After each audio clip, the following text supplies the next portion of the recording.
പ്രായഭേദമന്യേ പ്രധാനമായും കണ്ടുവരുന്ന ഒരു പ്രശ്നമാണ് ഗ്യാസ് എന്ന് പറയുന്നത്. ഗ്യാസ് എന്ന് പറഞ്ഞാൽ വയറെരിച്ചിലാവാം, പുകച്ചിലാവാം, ഗ്യാസ് ഏമ്പക്കം പോലെ പുറത്തേക്ക് തള്ളി വരുന്നതായിരിക്കാം, അല്ലെങ്കിൽ അമിതമായ കീഴ്ശ്വാസം, അതുപോലുള്ള പ്രശ്നങ്ങളായിരിക്കാം പ്രധാനമായിട്ടും. അപ്പോൾ ചെറുപ്പക്കാരിലാണെങ്കിൽ നമ്മൾ മിക്കപ്പോഴും കണ്ടുവരുന്നത് ഗ്യാസ്ട്രൈറ്റിസ് അല്ലെങ്കിൽ ചെറിയ പുണ്ണ് അല്ലെങ്കിൽ ഇൻഫെക്ഷനൊക്കെ ആയിട്ടാണ് മിക്കപ്പോഴും പ്രശ്നങ്ങൾ വരാറ്. അതിന് നമ്മൾ സാധാരണയായി 2 ആഴ്ച നമ്മളതിൻ്റെ ഗ്യാസിൻ്റെ ഗുളിക, അസിഡിറ്റി കുറയ്ക്കാനുള്ള ഗുളിക കൊടുത്ത് അതിന് ചികിത്സയ്ക്ക് വ്യത്യാസമുണ്ടോ എന്ന് നോക്കുന്നതായിരിക്കും.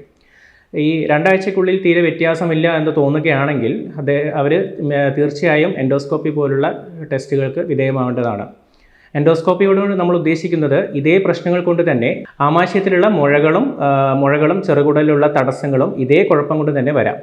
എസ്പെഷ്യലി അമിതമായിട്ടുള്ള ഛർദി, ഭക്ഷണം ഇറക്കാനുള്ള ബുദ്ധിമുട്ട്, ഭക്ഷണത്തിലുള്ള തടസ്സം, ഭക്ഷണം ഇറക്കുമ്പോൾ അന്നനാളത്തിലുള്ള തടസ്സം വരിക, നെഞ്ചിലുള്ള തടസ്സം വരിക, അമിതമായിട്ടുള്ള വെയിറ്റ് കുറയുക, തടി കുറയുക, ഇതൊക്കെ പ്രധാന ലക്ഷണങ്ങളാണ്.